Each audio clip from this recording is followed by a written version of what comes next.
Hello students, एक बार फिर आपका स्वागत है आपके अपने YouTube channel smart study classes में। प्यारे बच्चों, इससे लास्ट वीडियो लेक्चर में हमने आपको क्लास 12th का चैप्टर नंबर 5 कम्प्लीटली समाप्त करा दिया था। आशा करते हैं कि वो आपको अच्छे से क्लियर हो गया होगा। और बच्चे, ये खुशखबरी भी आप तक पहुँच गई होगी कि आपका जो सिलेबस है यूपी बोर्ड का 30% कम भी हो गया है और उसके ऊपर हम वीडियो भी बना चुके हैं और आपको ये भी बता चुके हैं कि सिलेबस में से आपको क्या क्या नहीं पढ़ना है, कौन कौन से टॉपिक्स हट गए हैं, उन टॉपिक्स को आपको नहीं पढ़ना है। जिन बच्चों का सिलेबस कम हुआ है, जैसे यूपी बोर्ड का सिलेबस कम हुआ है, तो वो टॉपिक्स सिर्फ यूपी बोर्ड वाले बच्चों को नहीं पढ़ने हैं। जैसे एमपी है, बिहार है, वहाँ के बच्चों का अभी सिलेबस कम नहीं हुआ है। लेकिन जो हम पढ़ाते हैं, हमारे पास जो बच्चे कनेक्ट हैं वो मोस्टली सभी प्रदेशों के हैं, बिहार से भी हैं, एमपी से भी हैं, इलाहाबाद से भी हैं। तो मतलब जहाँ का सिलेबस कम हो गया है बच्चे हमारे पास वहाँ के भी हैं। अभी जहाँ का सिलेबस कम नहीं हुआ है, एज इट इज़ बना हुआ है, बच्चे हमारे पास वहाँ के भी हैं। तो एक्चुअली हम तो सभी को पढ़ाना है हमको, तो हम जो सिलेबस कम हुआ है, एक्चुअली हम ऐसा नहीं है कि जो सिलेबस कम हुआ है उसे हम पढ़ाएंगे नहीं, हम उसे भी पढ़ाएंगे। क्यों? उसका रीज़न है बच्चों। क्यों? क्योंकि कुछ बच्चे, जो बच्चे हमसे पढ़ते हैं, जिस स्टेट के बच्चे हमसे पढ़ते हैं, कुछ स्टेट हैं वहाँ के सिलेबस नहीं कंप्लीट हुआ है। तो अगर हम नहीं पढ़ाएंगे उस चीज़ को तो वो कैसे पढ़ेंगे फिर? तो इसीलिए सिलेबस बेशक कम हुआ है लेकिन हम सब कुछ पढ़ाएंगे। मतलब जो कम हुआ है ना उसको भी हम पढ़ाएंगे। हाँ, जहाँ का सिलेबस कम हुआ है हम उस वीडियो लेक्चर पर लिख देंगे कि ये जो एक्स्ट्रा क्लासेस होंगी वो उन बच्चों के लिए नहीं है जहाँ का सिलेबस कम हो गया है। जैसे यूपी का सिलेबस कम हो गया है तो जो चीज़ हटा दी गई हैं हम उन्हें पढ़ाएंगे, उनके ऊपर वीडियो भी बनाएंगे। तो उस वीडियो में आपको ये मेंशन करा दिया जाएगा कि ये वीडियो यूपी बोर्ड के बच्चों के लिए नहीं है, और चाहे पढ़ना तो पढ़ सकते हैं, एक्स्ट्रा नॉलेज है, कोई प्रॉब्लम नहीं है। ओके, तो एक्चुअली बस आप ये चीज़ दिमाग से नहीं निकालना, हाँ ये निकाल दीजिएगा कि सर ऐसा तो नहीं है कि जो सिलेबस कम हो गया उसे नहीं पढ़ाएंगे। नहीं, हम पढ़ाएंगे वो सिलेबस को। ठीक है, जिनका कम हो गया है वो पढ़ना चाहें उसे पढ़ें या ना पढ़ें, लेकिन जिनका नहीं हुआ है कम वो तो पढ़ेंगे ना। ठीक है, तो वहाँ पर मेंशन भी आपको करा दिया जाएगा कि जिस स्टेट का सिलेबस कम हुआ है उस स्टेट के लिए ये वीडियो नहीं है। तो आप उस चीज़ की बिल्कुल टेंशन मत लेना कि हम कराएंगे नहीं, ऐसा कुछ नहीं है, कराएंगे सभी। ओके, तो बच्चों आपके 5 चैप्टर कंप्लीट हो चुके हैं। ठीक है, आशा करते हैं कि वो आपको अच्छे से क्लियर हो भी गए होंगे। अब बात करेंगे हम चैप्टर नंबर 6 की। इस चैप्टर से यूपी बोर्ड का जो सिलेबस कम हुआ है उसके अंदर एक भी टॉपिक नहीं हटाया गया है, यानी पूरा का पूरा चैप्टर आ रहा है। ठीक है, तो पूरा चैप्टर हम आपको कराएंगे, इसके बाद आपका फर्स्ट चैप्टर स्टार्ट होगा। ओके, वहाँ से भी काफ़ी चीज़ें हट गई हैं। ओके,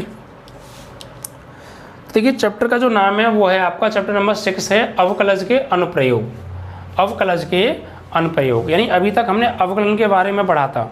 ठीक है, अब इस चैप्टर के अंदर हम क्या पढ़ेंगे कि अवकलन का यूज़ कहाँ कहाँ होता है, ये चीज़ इस चैप्टर के अंदर पढ़ने वाले हैं। और इस एक्सरसाइज में हम ये पढ़ेंगे कि अवकलन के अकॉर्डिंग, यानी अवकलन के प्रयोग से किसी दिए गए फंक्शन में किसी राशि के मान में जो परिवर्तन होता है उसका रेट ऑफ चेंज निकालेंगे, यानी कि राशि के मान में परिवर्तन की दर निकालेंगे हम इस एक्सरसाइज के अंदर।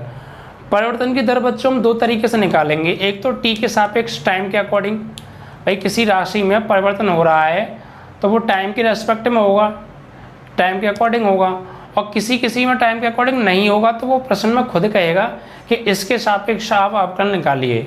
और अगर नहीं कहा है प्रश्न के अंदर, भाई मान लीजिए प्रश्न में क्या देगा कि एक्स के सापेक्ष परिवर्तन की दर निकालिए, तो फिर वहाँ पर कहा है हमसे एक्स के सापेक्ष, तो परिवर्तन की दर एक्स के सापेक्ष हम निकालेंगे। जिस प्रश्न में नहीं कहा है कि किसके सापेक्ष हमें परिवर्तन की दर निकालनी है, तो फिर वहाँ पर हम टी के सापेक्ष यानी टाइम के रेस्पेक्ट में उसकी रेट ऑफ चेंज निकालेंगे। ठीक है, राशि में परिवर्तन की दर निकालेंगे। कैसे, थोड़ा सा समझते हैं, आइए। देखिए बच्चों, अभी तक हमें एक फंक्शन दिया होता था f x is equal to suppose y, sorry f y is equal to f x. ठीक है, फिर इसका हम अवकलन करते थे तो y का होता था dy ओवर dx, या इसे f डैश x भी बोलते हैं। तो इसका मतलब क्या है इसका मतलब है y में परिवर्तन किसके सापेक्ष, x के सापेक्ष। dy ओवर dx का मतलब है कि y में परिवर्तन हो रहा है x के सापेक्ष हो रहा है, ठीक है। तो अब ये परिवर्तन यानी रेट ऑफ चेंज, परिवर्तन मतलब रेट ऑफ चेंज, यहाँ लिख देता हूं मैं राशियों में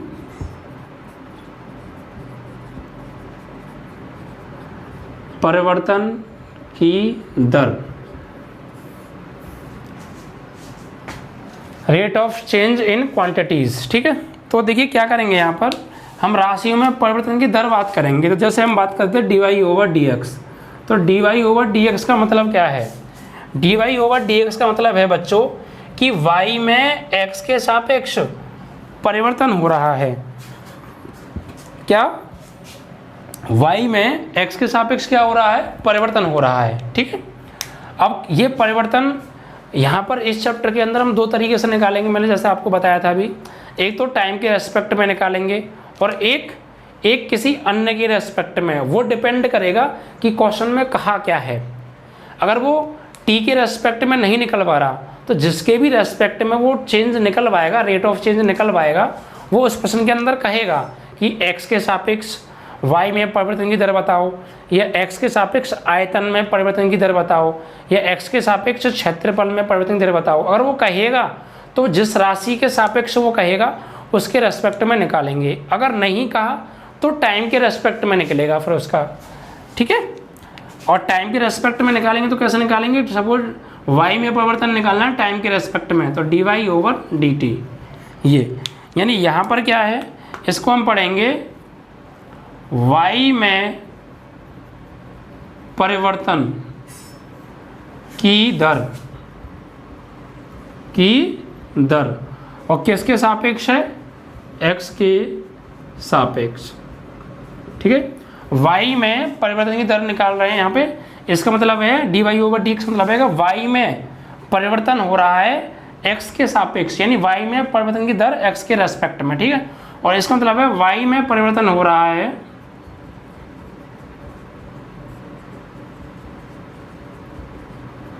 t के सापेक्ष, t के रेस्पेक्ट में। जो भी नीचे होगा वेरिएबल उसके रेस्पेक्ट में ऊपर वाले वेरिएबल में चेंज होगा, ठीक है। तो मैंने क्या बताया आपको, यहाँ पर दो तरीके से आपको परिवर्तन पढ़ना है। एक तो वो प्रश्न में कहेगा जिस राशि के रेस्पेक्ट में वो परिवर्तन निकल पाएगा, जिस भी वेरिएबल के रेस्पेक्ट में वो रेट ऑफ चेंज निकल पाएगा, तो वो कहेगा प्रश्न में कि इसके रेस्पेक्ट में जो आप रेट ऑफ चेंज फाइंड कीजिए। और अगर वो नहीं कहेगा तो फिर हमको टी के रेस्पेक्ट में रेट ऑफ चेंज फाइंड करना है, ठीक है। अगर वो नहीं कहेगा तो जिस राशि के रेस्पेक्ट में कहेगा उस राशि के रेस्पेक्ट में निकाल देंगे, ठीक है। और कोई ज़्यादा हार्ड नहीं है, सिंपल चैप्टर है, अच्छा चैप्टर है, ठीक है।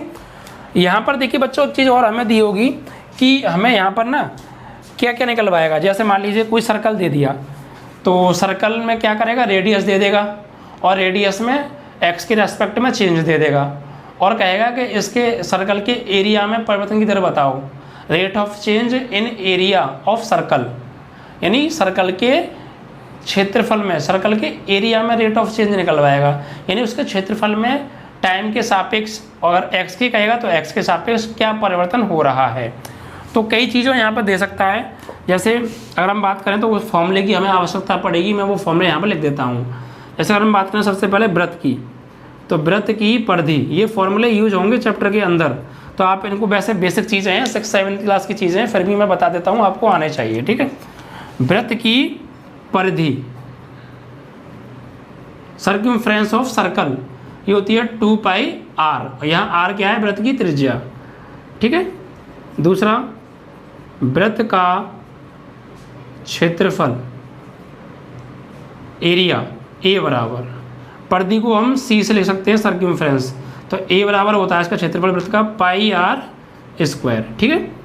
तीसरा घन के बारे में भी क्वेश्चन आ सकता है, क्यूब के बारे में, घन का आयतन, तो घन का आयतन क्या होगा, आयतन को लिखते हैं v से, v फॉर वॉल्यूम। घन का आयतन होता है 6a और जहाँ a क्या होता है, घन की भुजा, ठीक है। और इनके मात्रक भी क्या होंगे, एक घन इकाई, ये वर्ग इकाई।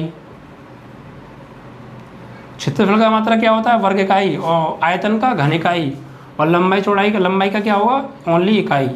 अब इकाई की जगह वही आ जाएगा, मीटर दे रखा है इकाई की जगह मीटर आ जाएगा, सेंटीमीटर दे रखा है इकाई की जगह सेंटीमीटर आ जाएगा, ठीक। और चौथा फॉर्मूला बात करें, घन का पृष्ठीय क्षेत्रफल या कुल पृष्ठीय क्षेत्रफल, और टोटल सरफेस एरिया टी से लिख दें, ये होगा 6a²। वर्ग इकाई क्या आएगा यहाँ पे? वर्ग इकाई। पांचवा, घनाभ के बारे में भी आ सकता है। घनाभ का आयतन v बराबर लंबाई गुणा चौड़ाई गुणा ऊंचाई, घन इकाई, ठीक है। छठवां, घनाभ हो गया। और भी चीज़ें आ सकती हैं, जैसे आयत भी आ सकता है, रेक्टेंगल। तो आयत का क्षेत्रफल, आयत का क्षेत्रफल। तो बच्चों ये एरिया, रेक्टेंगल ऑफ एरिया होता है लंबाई गुणा चौड़ाई। यही आयत की लंबाई गुणा आयत की चौड़ाई, लंबाई गुणा चौड़ाई, वर्ग इकाई आएगा, ठीक है, वर्ग इकाई लिख लेना। सातवां, आयत का परिमाप भी आ सकता है। आयत का परिमाप, तो ये पैरामीटर है तो पी से लिख देंगे, parameter of rectangle is equal to 2 लंबाई प्लस चौड़ाई, 2l प्लस b वर्ग इकाई। ये आयत का परिमाप होता है, ठीक है, वर्ग इकाई नहीं होता, ये वही होगा, सिर्फ इकाई होगा, ओके।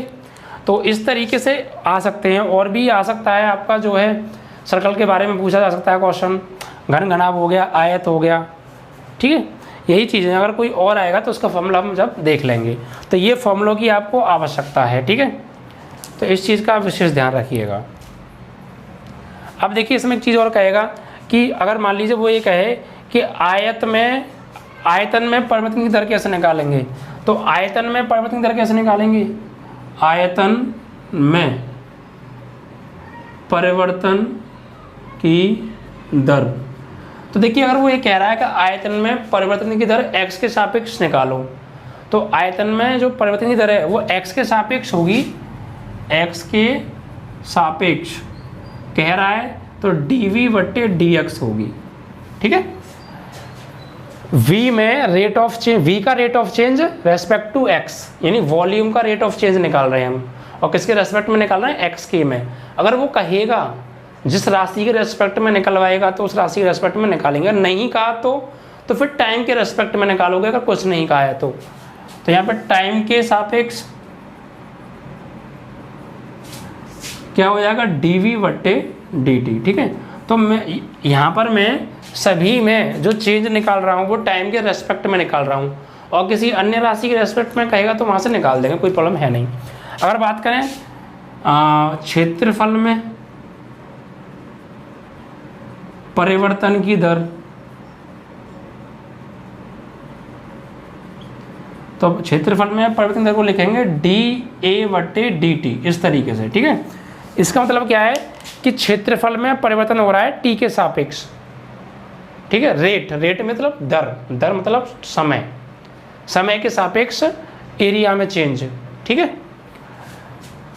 और मान लीजिए वो कहे कि सर्कमफ्रेंस में, परिधि में परिवर्तन की दर, तो उसको कैसे लिखेंगे? तो परिवर्तन की दर, तो कोई दिक्कत नहीं, जिससे मैं पूछ रहा है ना वो ऊपर लगा दो। परिधि को क्या लिखेंगे? सर्कमफ्रेंस, तो dc/dt।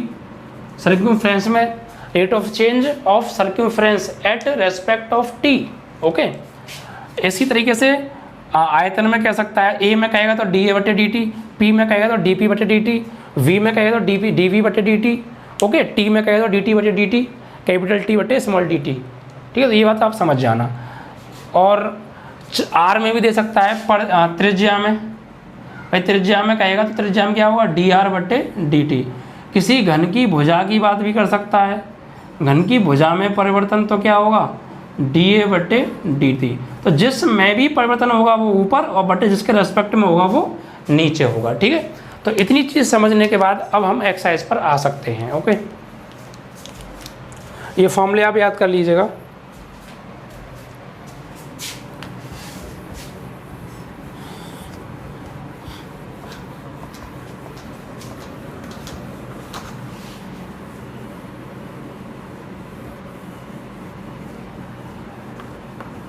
अवकलन की सहायता से किसी भी राशि में परिवर्तन की दर हम यहाँ पर निकालना सीखेंगे। ओके, तो देखिए बात करें अगर हम एक्सरसाइज में,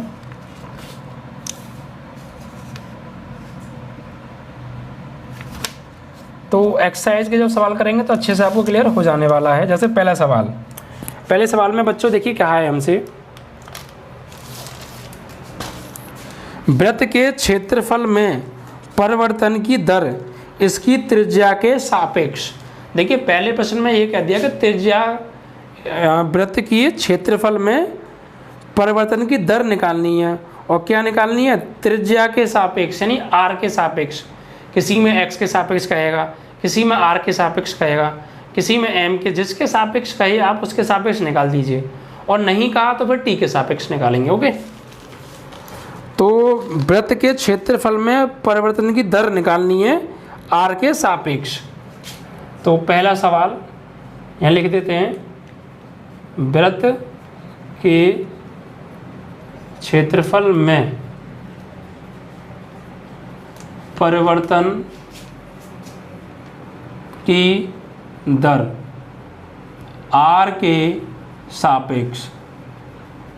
क्षेत्रफल में तो क्या होगा ए, और रेस्पेक्ट में निकालनी है आर के, यानी डी ए बटे डी आर, ये हमें निकालनी है भाई। क्षेत्रफल में परिवर्तन आर के रेस्पेक्ट में तो डी ए बटे डी टी से डी ए बटे डी आर से निकालेंगे, और टी के रेस्पेक्ट में होता तो डी ए बटे डी टी लिखते।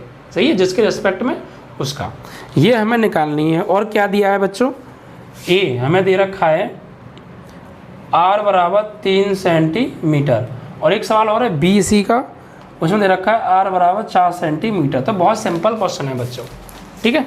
सबसे पहले तो जिस में भी आपसे वो चेंज निकलवा रहा है ना, उसे आप लिख लीजिए। तो वृत्त के क्षेत्रफल में परिवर्तन निकालना है, rate of change, radius, area of circle, यानी सर्कल के एरिया में हमें रेट ऑफ चेंज फाइंड करना है रेस्पेक्ट टू आर। ओके, तो एरिया में फाइंड करना है तो एरिया लिखेंगे। सबसे पहले क्या लिखेंगे, वृत्त का क्षेत्रफल ए बराबर पाई आर स्क्वायर। अब हमें आर के रेस्पेक्ट में कहा है, प्रश्न के अंदर कहा है इसमें, तो आर के रेस्पेक्ट में करेंगे। तो आर के रेस्पेक्ट में कहा है, आर के रेस्पेक्ट में क्या कर दीजिए, अवकलन आर के सापेक्ष अवकलन करने पर। ठीक है, तो बच्चों आर के सापेक्ष करेंगे तो ए का क्या होगा, डी ए बटे डी आर, क्योंकि आर के रेस्पेक्ट में ए में रेट ऑफ चेंज फाइंड कर रहे हैं हम, इज इक्वल टू, यहाँ पाई तो कांस्टेंट है, डी ऑफ डी बटे d r of r square. तो देखिए आर के रेस्पेक्ट में हो रहा है तो आर क्या काम करेगा, यहाँ पे एक्स की पावर एन वाला, भाई वहाँ पे एक्स के सापेक्ष होता था तो एक्स का अवकलन क्या होता था 1, और एक्स स्क्वायर का एन एक्स की पावर एन माइनस 1 फॉर्मूला लगता था उसमें। लेकिन ये आर के सापेक्ष हो रहा है तो वो एक्स, ये जो आर है एक्स जैसा काम करेगा, जिसके सापेक्ष होगा ना वो एक्स जैसा काम करेगा। तो बच्चों डी ए बटे डी आर बराबर आर की पावर एन, तो एन आर की पावर एन माइनस 1 यानी 1। अब बच्चे देखिए हमें क्या है, यहाँ पे एक चीज़ दी है, मतलब जो हमें एरिया में जो रेट ऑफ चेंज निकालना है वो किसी पॉइंट पे निकालना है, यानी पॉइंट हमें दे रखा है आर इज इक्वल टू 3, यानी आर इज इक्वल टू 3 पर इस एरिया में रेट ऑफ चेंज निकालना है आर के रेस्पेक्ट में। तो क्या करेंगे, देखिए डी ए बटे डी आर, और किस पर निकालना है, आर इज इक्वल टू 3 पर निकालना है। ठीक है, तो 2 इंटू आर की जगह क्या लगा देंगे 3। सही है। अब देखिए एरिया है और हमें सेंटीमीटर में काम चल रहा है, तो सेंटीमीटर स्क्वायर, और प्रति रेस्पेक्ट में किसके निकाल रहे हैं हम, आर के। तो आर का मात्रक क्या है, सेंटीमीटर। मात्रक का विशेष ध्यान रखना बच्चों। तो ये आपका आ जाएगा, और देखिए पाई और था, पाई तो रह गया, पाई आर स्क्वायर, एक चीज़ रह गई यहाँ पे पाई, ये पाई तो आएगा ही आएगा ना, ठीक है, इनटू। तो यहाँ पर आपका हो जाएगा ये, पाई को कहाँ ले लें, आगे ले लें, यहाँ ले लीजिए। तो ये हो जाएगा 3 दूनी 6 पाई सेंटीमीटर स्क्वायर प्रति सेंटीमीटर। आप चाहें तो सेंटीमीटर से इसकी पावर काट भी सकते हैं। तो बात समझ में आई। पहले बच्चों पहला प्रश्न पहले इस चैप्टर का तो आपको अच्छे से क्लियर हो गया होगा, एक बार मैं फिर समझाता हूँ। सबसे पहले किसी वृत्त के क्षेत्रफल में परिवर्तन की दर निकालनी है आर के सापेक्ष। तो क्षेत्रफल में यानी ए में, और परिवर्तन की दर मतलब आर में, आर के सापेक्ष। तो ए में आर के सापेक्ष तो क्या लिखेंगे, डी ए बटे डी आर, ये हमें निकालना है। और वृत्त की त्रिज्या आर बराबर दे रखी है 3 सेंटीमीटर। तो जिसमें भी परिवर्तन निकालना है सबसे पहले उसका फॉर्मूला लिखेंगे। क्षेत्रफल का निकालना है तो वृत्त के क्षेत्रफल का फॉर्मूला लिखो, ए बराबर पाई आर स्क्वायर। अब आर के सापेक्ष निकालना है तो इसका आर के रेस्पेक्ट में अवकलन कर दो। तो ए का करेंगे तो डी ए बटे डी आर, और पाई तो कांस्टेंट है, आर स्क्वायर का 2r, तो ये 2 पाई आर हो गया। फाइनली क्या हो गया, ये इसको ऐसे लिख सकते हैं 2 पाई आर। अब 2 पाई तो कांस्टेंट है, ठीक है। अब ये हमें किस पे निकालना है, r बराबर 3 पर निकालना है। तो r की जगह 3 लगा दो, इसमें डी ए बटे डी आर किस पे निकालना है, at r is equal to 3। तो 2 पाई तो एज इट इज, और r की जगह क्या लगा दिया 3, 3 2 जा 6 और पाई का पाई। अब एरिया है तो एरिया में चेंज निकालना है तो सेंटीमीटर स्क्वायर, और अपॉन आर के रेस्पेक्ट में, और आर का मात्रा क्या, सेंटीमीटर, तो सेंटीमीटर, यानी 6 पाई सेंटीमीटर पर स्क्वायर पर सेंटीमीटर। या इसको हम ऐसे भी लिख सकते हैं, इससे इसकी पावर कैंसिल आउट कर दें तो 6 पाई सेंटीमीटर। ये इस तरीके से एरिया में रेट ऑफ चेंज निकला है विद रेस्पेक्ट टू आर। यहाँ बच्चों विशेष ध्यान में बार बार इस बात को बोल रहा हूँ कि जिसके रेस्पेक्ट में प्रश्न में कहेगा आपको उसी के रेस्पेक्ट में निकालना है, और अगर नहीं कहेगा तो फिर टी के रेस्पेक्ट में निकालना है, ये विशेष बात है, ठीक है। तो इस तरीके से पहला सवाल आपका कंप्लीट हुआ। अब अगला प्रश्न बच्चों पढ़ते हैं। देखिए इसमें एक r बराबर 4 भी दिया था, तो आप 4 वाला स्वयं कर लेंगे, बस r की जगह यहाँ पे 4 लगाना था 2 की जगह, इतना चेंज है आप कर लीजिएगा, ठीक है। B part. अब देखिए क्वेश्चन नंबर 2 पर चलते हैं। इसमें देखिए क्या कह रहा है बच्चों, इसमें कहा है कि सवाल नंबर 2 में एक घन का आयतन 8 सेंटीमीटर क्यूब प्रति सेकंड की दर से बढ़ रहा है। मतलब एक घन है, घन जानते हैं क्यूब जिसमें 6 फलक होते हैं, ठीक, 3 डायमेंशनल आकृति होती है वो। तो घन का जो आयतन है ना, जो आयतन को कैसे लिखते हैं बच्चों, v से, उस v में रेट ऑफ चेंज दे रखा है और टाइम के रेस्पेक्ट में दिया है। चूँकि देखो नीचे लिखा है सेंटीमीटर प्रति सेकंड, एस फॉर सेकंड, मतलब टाइम के रेस्पेक्ट में दिया है बच्चों ये, ठीक है। और फिर नहीं कहा तो टी के रेस्पेक्ट में ही मानेंगे, ये भी कर लीजिए आप। तो आयतन में परिवर्तन यहाँ लिख लीजिए जो दिया है घन के आयतन में परिवर्तन, तो dv बट्टे dt, आयतन मतलब v और t के रेस्पेक्ट में कितना दे रखा है बच्चों, 8 सेंटीमीटर क्यूब प्रति सेकंड। क्योंकि आयतन किस में निकलता है, क्यूब में, क्योंकि इसमें 3 विभवाओं का मल्टीप्लाई होता है आयतन निकालते समय, तो इसलिए क्यूब हो जाता है, ठीक है। और हमने t के रेस्पेक्ट में कैसे, क्योंकि यहाँ सेकंड दे रखा है s, सेकंड तो t के रेस्पेक्ट में है, तो dv बत्ते dt हमें दिया है। आगे पढ़ेंगे, पृष्ठीय क्षेत्रफल किस दर से बढ़ रहा है, यानी इस घन का जो पृष्ठीय क्षेत्रफल है ना उसमें वो बढ़ रहा है, तो उसमें परिवर्तन निकालना है कि वो किस दर से बढ़ रहा है, वो उसका पृष्ठीय क्षेत्रफल जो है, ठीक है। अगर उसका घन के आयतन में परिवर्तन हो रहा है, आयतन बढ़ रहा है, तो उसका पृष्ठीय क्षेत्रफल टाइम के अकॉर्डिंग किस दर से बढ़ेगा ये निकालना है। और किनारे की लंबाई दे रखी है 12 सेंटीमीटर, यानी घन के पृष्ठीय क्षेत्रफल में परिवर्तन, rate of change total surface area of cube, परिवर्तन यानी पृष्ठीय क्षेत्रफल में, यानी डी टोटल सरफेस एरिया कह देते हैं पृष्ठीय क्षेत्रफल को, सही है, या फिर ए कह दीजिए, एरिया है डी ए बट्टे डी टी, ये हमें निकालना है। पृष्ठीय क्षेत्रफल को हमने, क्षेत्रफल आ रहा है इसलिए ए कह दिया, तो डी ए बट्टे डी टी निकालना है। और क्या कह रहा है, इसके किनारे की लंबाई दे रखी है, घन के किनारे की लंबाई, घन के किनारे को मोस्टली ए से लिखते हैं हम, स्मॉल ए से, या आप एक्स से भी लिख सकते हैं, तो इतनी हो गई 12 सेंटीमीटर, ये हमें दे रखा है। और फाइनली क्या निकालना है, घन का जो पृष्ठीय क्षेत्रफल है उसमें रेट ऑफ चेंज फाइंड करना है। एक बार फिर समझते हैं, एक घन है, उसके आयतन v में परिवर्तन dv/dt दे रखा है, उसके पृष्ठीय क्षेत्रफल में परिवर्तन dA/dt निकालना है, और उसके घन की भुजा दे रखी है 12 सेंटीमीटर। तो मैंने क्या कहा था बच्चे, जो भी आपको निकालना है उसका फॉर्मूला लिखेंगे आप, और अगर आपसे नहीं कहा कि आप इसके सापेक्ष निकालो तो फिर आप अपकरण t के रेस्पेक्ट में कहेंगे, अगर आपसे कहा है कि x के सापेक्ष है, y के सापेक्ष है, तो फिर आप उसके सापेक्ष करेंगे अवकलन। ठीक है, तो फिलहाल यहाँ हमसे कहा नहीं है तो t के सापेक्ष होगा। अब देखिए बच्चे, घन के किनारे की लंबाई हमें 12 सेंटीमीटर दे ही रखी है। अब हमसे पूछा क्या है, एक्चुअली हमें उसके पृष्ठीय क्षेत्रफल में परिवर्तन पूछा है, और दिया क्या है, आयतन में परिवर्तन। तो देखिए बच्चों, हम घन का आयतन जानते हैं, घन का आयतन, तो घन का आयतन क्या होता है, v = भुजा q यानी AQ। अब इसका अवकलन करेंगे तो dv/dt d/dt ऑफ AQ। तो dv/dt ये क्या होगा, a की पावर x, a की पावर x की पावर n, तो n x की पावर n-1, और a का करेंगे पुनः t के रेस्पेक्ट में, तो क्या होगा dA/dt।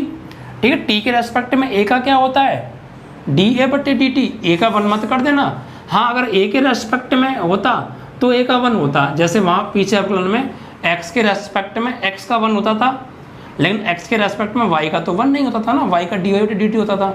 ऐसे यहाँ t के रेस्पेक्ट में a का क्या होगा, dA/dt।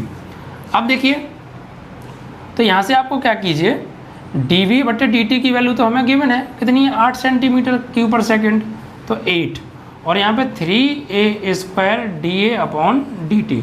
तो dA/dt की वैल्यू क्या आ जाएगी बच्चों, ये आ जाएगा डिवाइड में, यानी dA/dt = 8/3a²। ठीक है, इस तरीके से। तो ये क्या आ गई, घन की भुजा में परिवर्तन हमने निकाल लिया। भाई आयतन में परिवर्तन दिया था, आयतन में परिवर्तन से हमने घन की भुजा a में परिवर्तन निकाल लिया, इतना हो रहा है। अब हमें फाइनली किस में परिवर्तन निकालना है, उसके पृष्ठीय क्षेत्रफल में परिवर्तन निकालना है। तो पृष्ठीय क्षेत्रफल का फॉर्मूला क्या होता है बच्चों, घन का पृष्ठीय क्षेत्रफल, ए से लिख देते हैं, a बराबर क्या होता है, 6a²। ठीक है, तो अब यहाँ पे करेंगे t के रेस्पेक्ट में, तो dA/dt = 6 × d/dt ऑफ a²। तो dA/dt = 6 तो है, ये 2a, और फिर a का करूँगा तो dA/dt हो जाएगा। ठीक है, dA/dt हो जाएगा। अब dA/dt की वैल्यू आप वहाँ पे लगा दीजिए, क्योंकि वो भी भुजा में परिवर्तन है, ये भी भुजा में परिवर्तन, तो उसकी वैल्यू क्या है, 8/3a²। यहाँ लगा दीजिए, इसको आप फर्स्ट बना लीजिएगा और लिख दीजिएगा फ्रॉम इक्वेशन नंबर फर्स्ट। तो dA/dt = 6 का 2 में करेंगे 12a इंटू dA/dt की वैल्यू क्या है, 8/3a², 8/3a²। तो अब देखिए काट दीजिए, 3 चौक 12 और a से a की पावर कट गई, तो dA/dt आपका आ गया यहाँ पे 8 चौक 32, और अपॉन में क्या बचा, a। अब ये dA/dt है, हमें किस पर निकालना है, किसी पर्टिकुलर वैल्यू a बराबर 12 पे निकालना है। तो लगा दीजिए यहाँ पे dA/dt ऑफ a = 12, तो 12/32 बटे a की वैल्यू क्या आ गई, 12, और 12 3 कितना आ गया, 36। तो dA/dt आ गई आपकी एट a = 12 = 3 सेंटीमीटर² पर सेकेंड, जो कि 32/a की वैल्यू है आपकी 12। तो इसे काटेंगे तो 4 से कटेगा, 4 × 8 = 32 और 4 × 3 = 12, यानी बच्चों ये आपका आ गया 8/3 सेंटीमीटर² प्रति सेकंड, यही आ रहा है। ठीक है, गलत कट गया था, सही कर लीजिए। ठीक है, तो इस तरीके से एक बार फिर से मैं समझाने की कोशिश करता हूँ। सबसे पहले घन के आयतन में परिवर्तन, तो आयतन में परिवर्तन क्या होगा, dV/dt क्या दे रखा है, ये घन के पृष्ठीय क्षेत्रफल में परिवर्तन यानी डी/dt निकालना है। और घन की भुजा दे रखी है, किनारे की लंबाई a बराबर 12 सेंटीमीटर। अब घन का आयतन दिया है, सबसे पहले तो आयतन लगाओ आप। घन का आयतन v बराबर AQ, v का क्या होगा dv/dt, AQ का क्या होगा, AQ का होगा 3a² और इंटू फिर दोबारा से a का करेंगे तो dA/dt, t के रेस्पेक्ट में a का, यानी भुजा में परिवर्तन। अब हमने क्या किया यहाँ पर dA/dt निकाल लिया, यानी 3a² को डिवाइड में भेज दिया।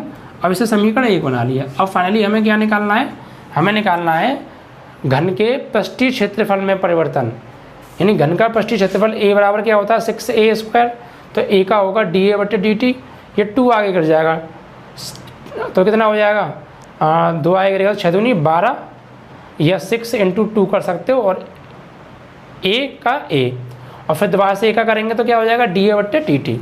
अब बच्चों हम यहाँ से dA/dt का मान तो जानते हैं ना, तो वो लगा दीजिए, कितना है 8/3a²। अब इसको काट दीजिए आप, a से a की पावर और 3 से 4 बार, तो 832/a आ गया। अब a की वैल्यू लगा दी हमने, कितनी है बच्चों dA/dt ऑफ a = 12, यानी एट a = 12। तो बच्चों a की वैल्यू 12 दे रखी है 12, और इसको काट दिया तो 8/3 सेंटीमीटर स्क्वायर प्रति सेकंड आ गया आपका इसके पृष्ठीय क्षेत्रफल में परिवर्तन। ठीक है, तो इस तरीके से आपको प्रश्न करने हैं।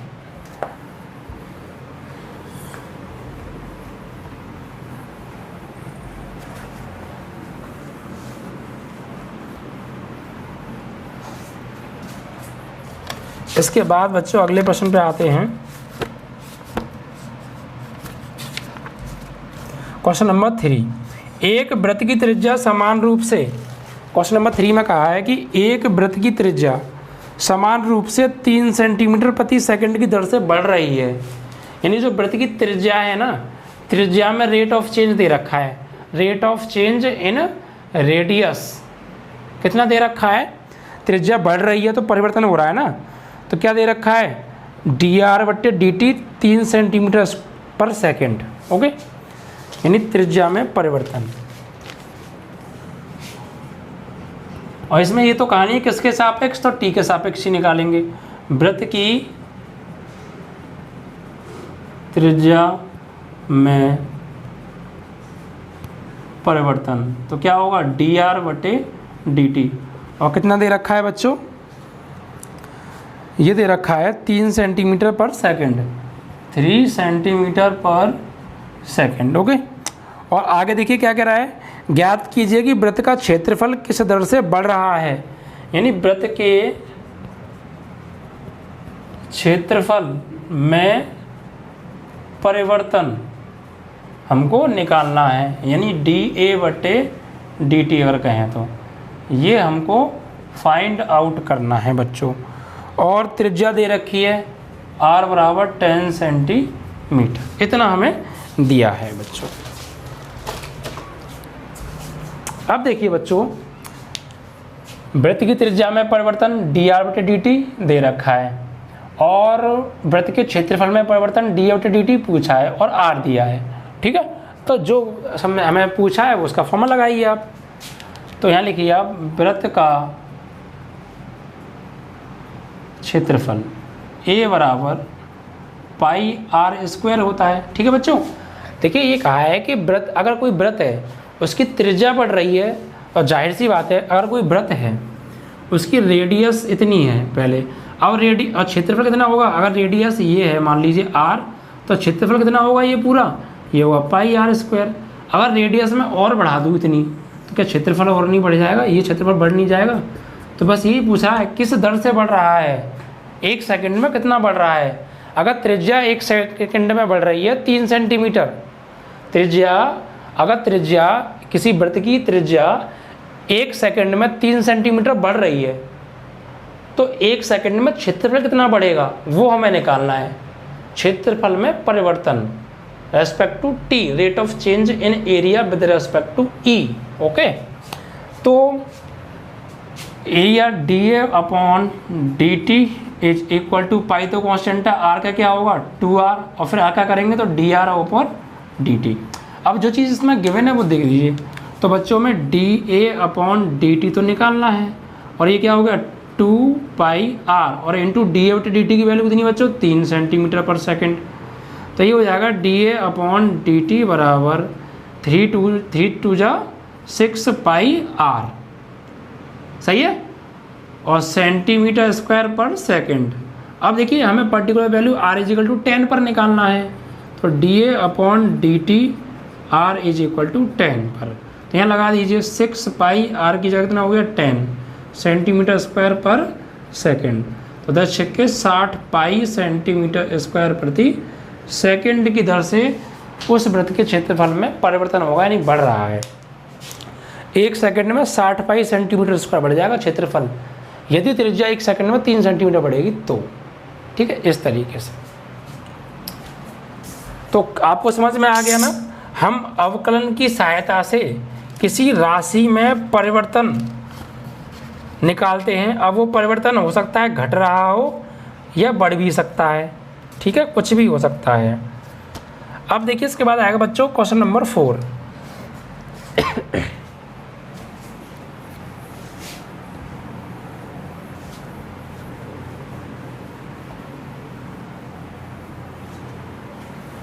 सभी सवाल बिल्कुल एक ही पैटर्न से कराऊंगा बच्चों, ध्यान से समझना और टेंशन तो लेना ही मत। क्वेश्चन नंबर 4, एक परिवर्तनशील घन का किनारा 3 सेंटीमीटर प्रति सेकंड की दर से बढ़ रहा है। मतलब एक घन है और उसके किनारे की लंबाई बढ़ रही है 1 सेकंड में 3 सेंटीमीटर, यानी घन के किनारे में क्या दे रखा है बच्चों, परिवर्तन। तो dA/dt लिख दें, कितना हो गया 3 सेंटीमीटर पर सेकंड। अब आगे बोल रहे हैं ज्ञात कीजिए घन का आयतन किस दर से बढ़ रहा है, ये निकालना है। तो घन के आयतन में परिवर्तन यानी dV/dt हमसे बच्चों पूछा है, और घन के किनारे की लंबाई दे रखी है 10 सेंटीमीटर, यानी जो घन का किनारा है ना,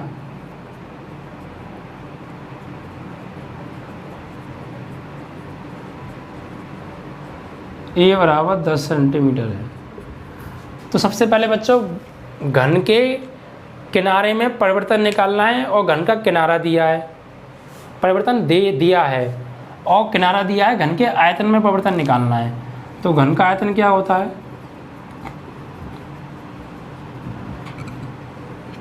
घन का आयतन होता है बच्चों V बराबर भुजा Q यानी AQ, तो dV/dt = 3a², और फिर A का करेंगे तो dA/dt, ठीक है। तो dV/dt तो हमें निकालना है, और 3 × A की वैल्यू 10 का स्क्वायर, या फिर ऐसा कीजिएगा बाद में निकाल लीजिएगा, फिलहाल अभी आप ऐसे ही रखिए 3a² × dA/dt की वैल्यू रखिए 3, यानी dV/dt = 3 3 = 9a², और किस पर निकालना है, A = 10 पर। तो अब लगा दीजिए dA/dt A = 10, तो 9 × A की जगह क्या है 10 का स्क्वायर, तो 9 × 10 का स्क्वायर 100, यानी 900, ठीक है। और क्या होगा, आयतन है तो सेंटीमीटर क्यूब होगा, और पर सेकंड, यानी 1 सेकंड में 900 सेंटीमीटर क्यूब उसका जो आयतन है वो बढ़ जाएगा।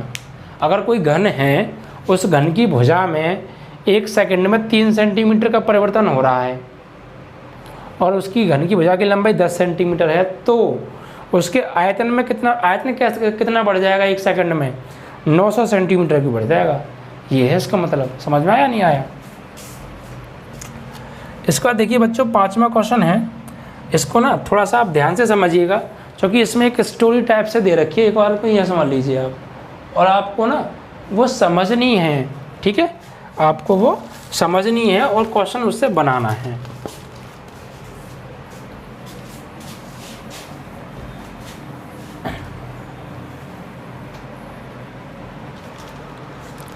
तो देखिए बच्चों क्वेश्चन नंबर 5 में क्या कहा है,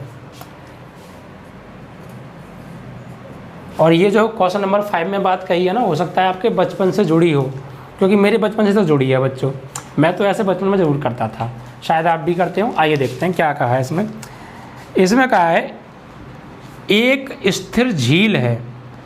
एक स्थिर झील मतलब, आप झील क्या होती है? झील उसे हम कहते हैं, स्थिर झील किसे कहते हैं?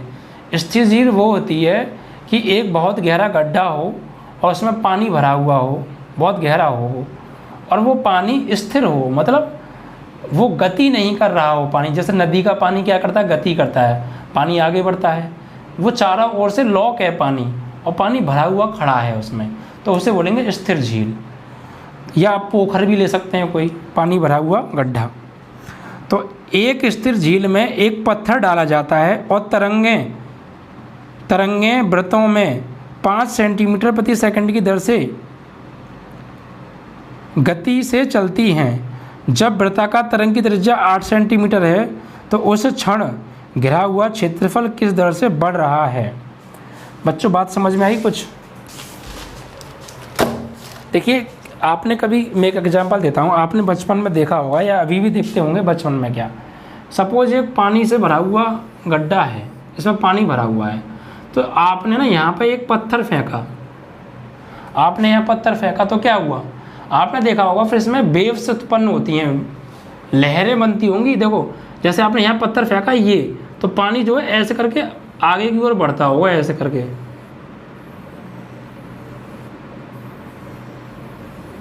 और जब तक इसका प्रभाव खत्म नहीं हो जाता, ये बढ़ता जाता है ऐसे करके। तो क्या हुआ, जब हमने पत्थर फेंका तो पानी था वो थोड़ा पीछे ऐसे करके घूम के जाने लगा, वृत्ताकार शेप में जाने लगा। तो क्या कह रहा है कि इसकी जो त्रिज्या है, त्रिज्या में परिवर्तन हो रहा है बार बार। पहले त्रिज्या तरीके है, फिर इतनी हो गई, फिर इतनी हो गई, फिर इतनी हो गई। जब त्रिज्या में परिवर्तन होगा तो क्षेत्रफल में भी परिवर्तन होगा, जाहिर सी बात है। तो क्या परिवर्तन हो रहा है, वही हमसे पूछा है। जो दिया है वो लिख लेते हैं बच्चों। यानी वृत्ताकार तरंग की त्रिज्या दे रखी है और तरंगों में परिवर्तन, तरंग में परिवर्तन मतलब त्रिज्या में परिवर्तन, ठीक है।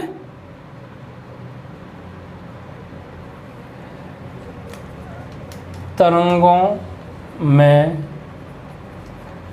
परिवर्तन, और तरंग क्या है? आर है, तो D R upon d T हमें दे रखा है 5 सेंटीमीटर पर सेकेंड, ठीक है। और जब वृत्ताकार तरंग की त्रिज्या दे रखी है, त्रिज्या आप लिख लीजिएगा, आप थोड़ा डायरेक्ट लिख कर रहा हूँ मैं। त्रिज्या आर बराबर दे रखी है हमें 8 सेंटीमीटर, ठीक है। तो उस क्षण घिरा हुआ क्षेत्रफल किस दर से बढ़ रहा है? यानी जैसे ही हमने इसमें पत्थर डाला तो ये पीछे को हट के बढ़ने लगा क्षेत्रफल, तो त्रिज्या बढ़ी तो क्षेत्रफल किस दर से बढ़ रहा है, वो क्षेत्रफल निकालना है। उस क्षेत्रफल में परिवर्तन की दर निकालनी है। तो ये जो बढ़ रही हैं, ये किस शेप में बढ़ रही हैं? वृत्ताकार शेप में बढ़ रही हैं। तो यहाँ पे वृत्त के फॉर्मूले यूज होंगे, ठीक है। तो वृत्त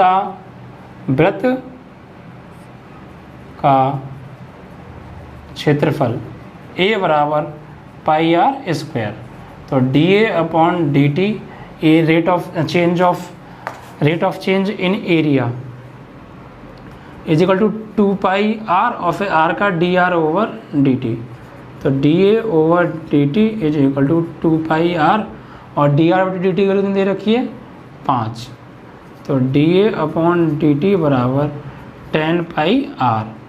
अब d a upon d T किस पे निकालना है हमें? आर इज इक्वल टू 8 पर, तो 10 इंटू पाई इंटू 8, तो 80 पाई हो गया बच्चों, 80 पाई। और एरिया है तो सेंटीमीटर स्क्वायर प्रति सेकंड। इस तरीके से आप क्वेश्चन को सॉल्व करेंगे 5 मई को, ठीक है। आशा करता हूँ कि आपको अच्छे से क्लियर हो गया होगा। अब देखिए बच्चों, क्वेश्चन नंबर आता है आपका 6। तो क्वेश्चन नंबर 6 में देखिए क्या कहा है।